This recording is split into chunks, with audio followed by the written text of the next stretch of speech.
Dubrovnik, okupan u sjaju sunca i plavetnog mora, je oduvijek bio najposjećeniji grad u Jugoslaviji.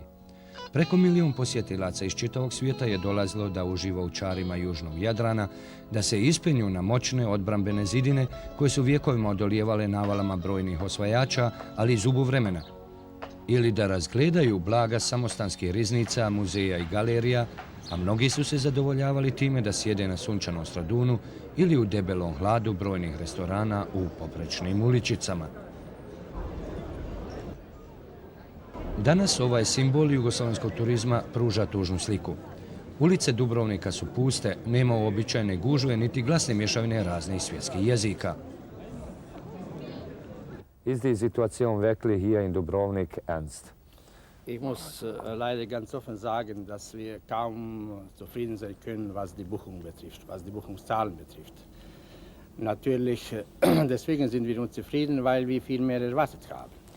Inwieweit hatte die politische Situation in Jugoslawien und diese nationale Auseinandersetzungen, inwieweit haben diese Konflikte ihre touristische Saison verdorben?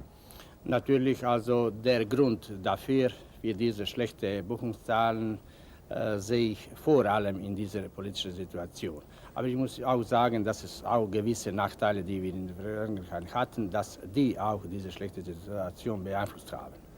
Na ogromnom kompleksu plaža od 10 hotela svega 4 stranih turista. Međunacionalna trvenja koja su često ličila na početak građanskog rata su dovela turizam kao najunosniju privrednu granu u Jugoslaviji praktično do kolapsa. To najviše osjećaju oni koji su ranijih godina imali problema da smjeste sve inostrane goste koji su dolazili u Dubrovnik. Momentalna situacija u hotelu Belvedere je dosta loša. Mi smo popunjeni sa 10% kapaciteta, što je u odnosu na prošle godine katastrofalna situacija. Strani gosti očigledno više ne žele da ljetuju u zemlji u kojoj građani umjesto da naprave kvalitetnu turističku ponudu, radije mitinguju ili zveckaju oružjem. Zato je razgovor sa njemačkim turistima mogu samo uz veliki napor, pod uslovom da ih čovjek uopšte i nađe. Haben Sie was von diesen nationalen Konflikten gehört und haben Sie überhaupt Angst davor?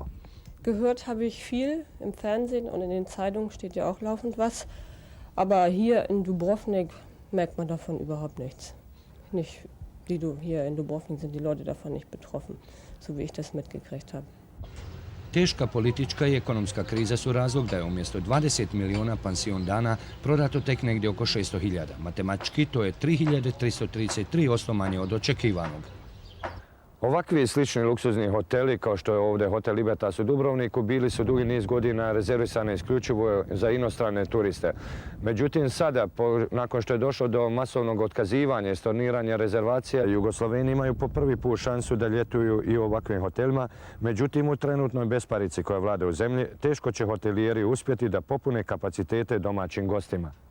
Izgleda da će ove godine obale Jadranskog mora ostati puste, a istu sliku pružaju i turističke agencije u kojim građani, ako ih zalutaju, pitaju za putovanje u inostranstvo. Koliko je već kriza zahvatila jugoslavenski turizam, pokazuje i primjer Jugotursa, najveće turističke agencije u Jugoslaviji. Zbog malog interesovanja njemačkih turista za ljetovanje na Jadranu, direkcija ovog turističkog giganta je odlučila da zatvori sve filijale u njemačkim gradovima, osim u Frankfurtu, a skoro svi zaposleni su već dobili pismene otkaze. Potrebni će biti ogromni napori da se inostrani gosti uvjere u sigurnost putovanja u Jugoslaviju. Ich kann hier ganz verantwortlich behaupten, dass wir bisher gar keinen einzigen Fall hatten, in dem sich unser Gast also nicht so wohl gefühlt hat. Oder bedroht fühlte. Also das müssen wir immer wieder betonen, dass wir hier in Dubrovnik eine volle Sicherheit unseren Gästen anbieten können. Što se pak domaćih turista tiče, izgleda da će većina Jugoslavena provesti vrijeme odmora kod kuće.